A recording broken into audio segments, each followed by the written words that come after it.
हाँ, तो भैया जय श्री महाकाल। स्वागत है आपका मेरे यूट्यूब चैनल कहानी सफ़र की में। आज हम आपको लेकर चल रहे हैं मध्य प्रदेश के पवित्र शहर उज्जैन में स्थित एक ऐसा दिव्य स्थान जो सच्ची मित्रता, भक्ति और सादगी का प्रतीक है, जिसे हम कहते हैं नारायण धाम। इसे श्री कृष्ण सुदामा धाम भी कहा जाता है।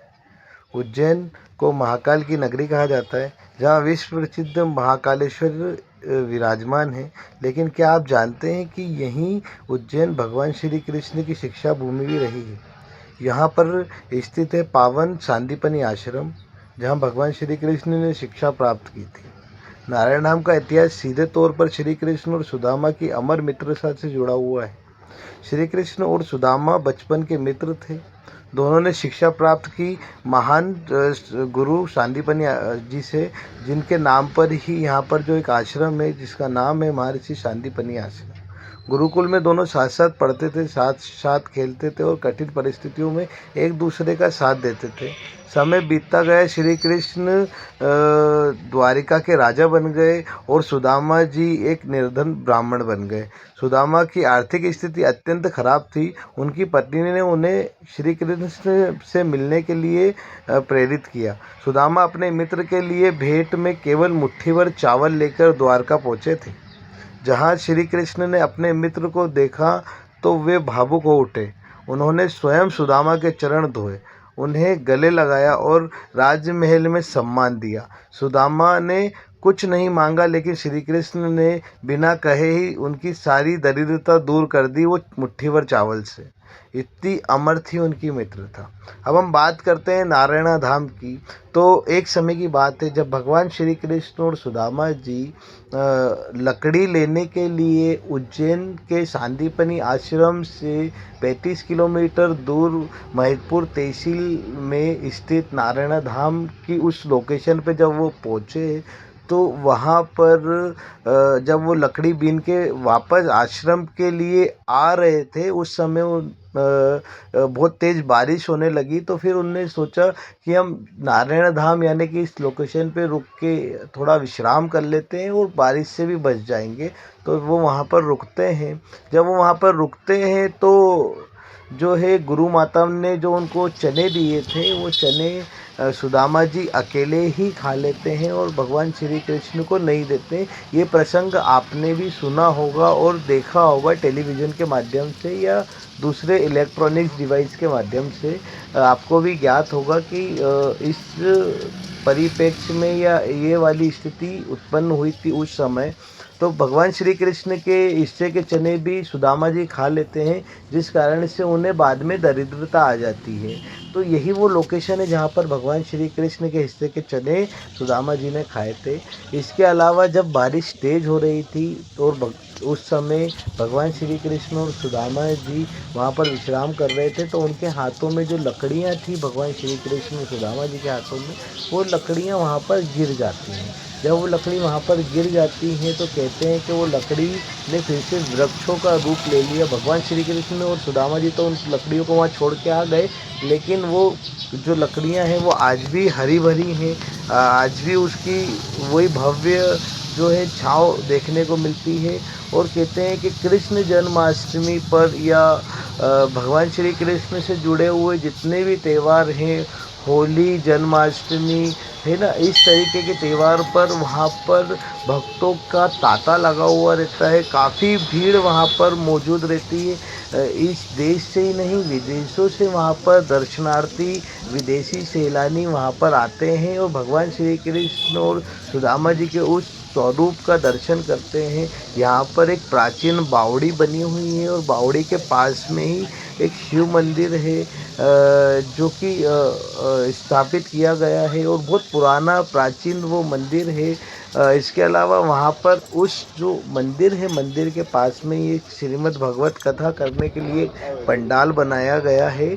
उस पंडाल में भगवान श्री कृष्ण और सुदामा जी की मित्रता का फोटो लगाया गया, एक पेंटिंग लगी हुई है, जिसके माध्यम से ये देखा जा सकता है कि ये बहुत प्राचीन मंदिर है और बहुत ही देखा जाए कि ऐतिहासिक दृष्टि से भी बहुत अपने आप में एक महत्व रखता है ये मंदिर।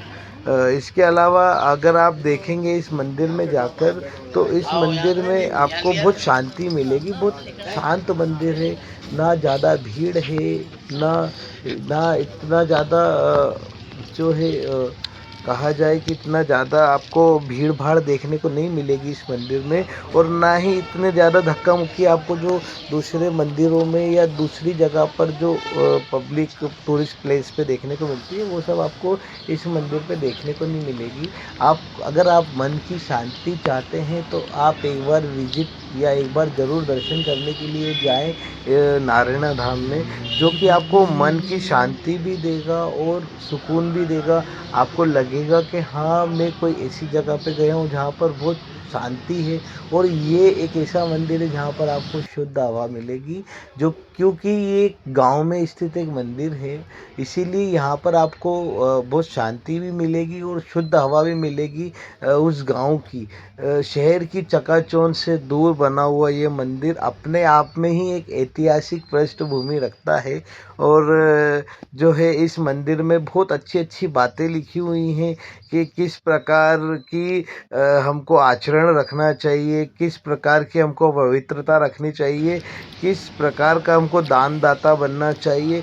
ऐसी बहुत सारी बातें आपको यहाँ पर सीखने को मिलेगी। वैसे तो भगवान श्री कृष्ण का पूरा जीवन ही हमारे लिए एक शिक्षाप्रद है।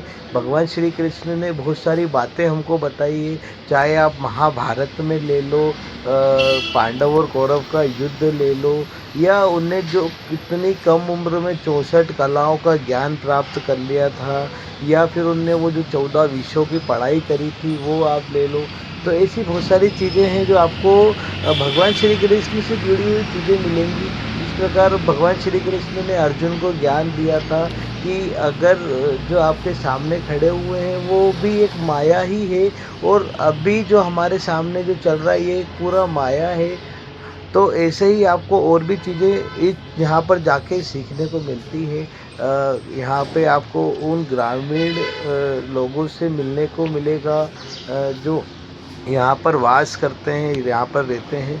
हाँ, जब हम हमारी टीम इस मंदिर में पहुँची तो यहाँ पर रेनोवेशन का काम चल रहा था। कुछ मॉडिफ़िकेशन हो रहे हैं इस मंदिर में। हो सकता है कि आप जब जाएँ तो आपको मॉडिफ़िकेशन देखने को मिले, या शायद रंगाई पुताई चल रही थी।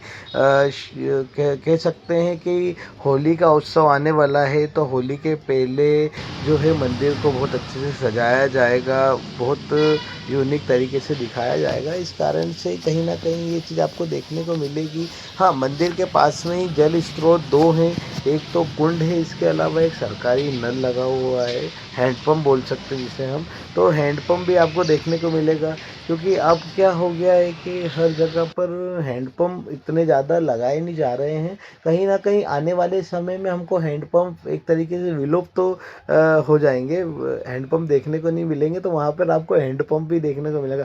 बड़े-बड़े शहरों में आजकल हैंडपंप नहीं देखने को मिलते, क्योंकि हर जगह पर जो है ट्यूबवेल लगाई दी गई है, तो इस कारण से हैंडपंप देखने, लेकिन यहाँ पर आपको हैंडपंप भी देखने को मिलेगा, जो कि गदर पिक्चर में जैसा था। इसके अलावा आपको कुंड देखने को मिलेगा, भगवान श्री कृष्ण का जो है मित्रता देखने को मिलेगी, और आपको यहाँ पर देखने को बहुत सारी यूनिक चीज़ें देखने को मिलेगी, और आपका जो पूरा सफ़र है वो पूरा आनंद में निकलेगा, क्योंकि आपको रोड के दोनों साइड खेत खलिहान ही देखने को मिलेंगे।